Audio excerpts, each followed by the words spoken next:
Making sure our workforce is prepared to meet the needs of a 21st century economy is a top priority for me, and my administration is going to lead by example.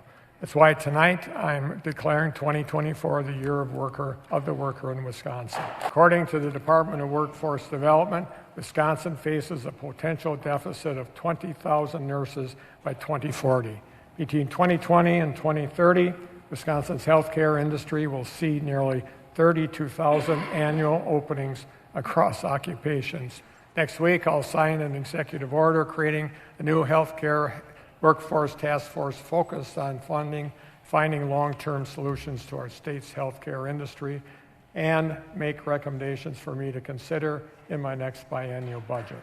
Recent estimates show that only 67% of new educators in Wisconsin make it past 5 years.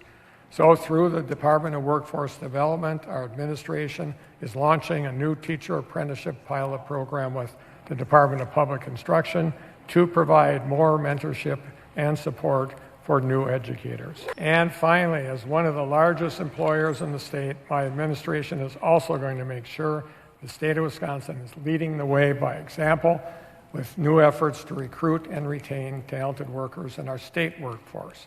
I'm also announcing tonight I'm creating a new Office of State Employee Engagement and Retention to improve retention, mentorship, and engagement of our state workers across all of our state agencies. The good news is we have lots of positive things to talk about in Wisconsin. A housing bill that he mentioned that actually had bipartisan support, a budget that's balanced, more money for schools, all things adopted by the Republican legislature, signed by Governor Evers.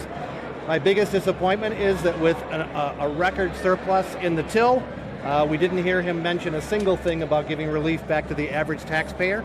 That's different from what Republicans offered today, where we actually put forward 4 different proposals for Governor Evers to pick from. We know that our workforce participation rate is lower than it has been in the past. We need more people to actually come into the workforce to fill the jobs that we have.